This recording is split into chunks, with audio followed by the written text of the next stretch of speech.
Hey guys, welcome back to Auto Repair guys. Thank you guys for watching and subscribing to the channel. Today will be super helpful video to any of you having a Hyundai or Kia guys, and you want to know what are the symptoms of bad fuel pump. We're going to explain about the GDI engine that has two fuel pumps actually. One is direct fuel injection, one is low pressure pump, and if you have a non-GDI engine you have only the low pressure pump that's located in the fuel tank. Stay with us and we'll explain the symptoms of bad fuel pump and what you can experience. Before we start, let me tell you a little bit about us. Every single car we get at the garage we try to make at least 200 to 300 free repair videos. Why we do that? Simply because our mission in the shop is to save you as much money as we can. All we need in return, please subscribe to the channel, like the video, that way we can keep making these absolutely free videos for you.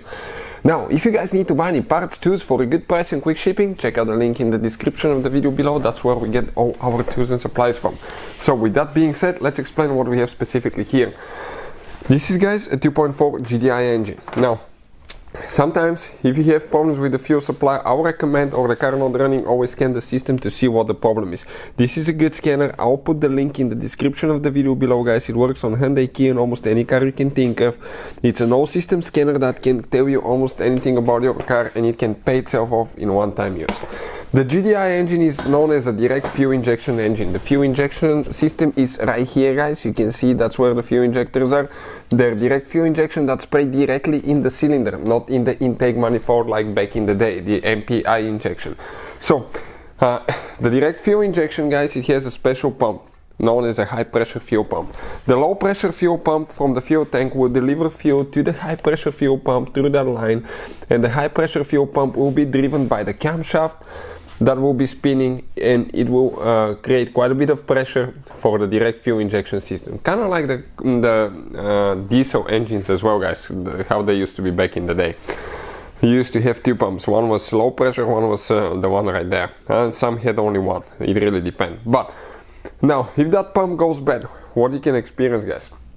Your car may not start at all.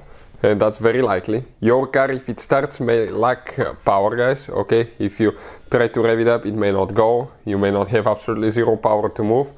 Or in some cases, okay, you'll be just cranking and you will not start at all. So that could be because of the bad fuel pump, bad fuel volume sensor as well on the pump, but they come as one whole thing. Another thing, okay, if a fuel pump goes bad in the fuel tank, you may have some different problem as well. Sometimes they get weak in the fuel tank and they will deliver enough fuel to the high pressure pump when you're at low RPMs, at low speed, but when you try to accelerate or rev up the engine, it will need more fuel. Then that fuel pump will be starving for fuel, so it will not provide enough pressure to the fuel injectors, and as a result, your car will be hesitating, it will have no power, it will be cutting out, it can die, or you will practically have no power, guys, under hard acceleration, needing more power to move, or let's say you're climbing a hill or overtaking somebody, passing somebody as well.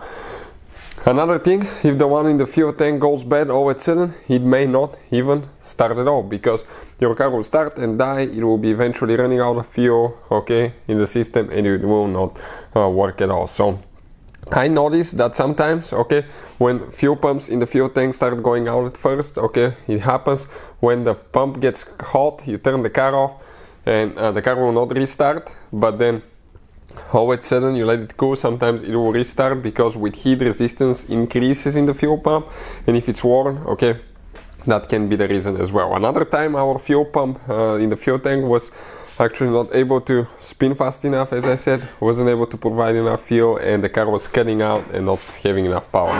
Hopefully the video will be helpful to any of you needing that information. Thank you for watching and see you guys next time.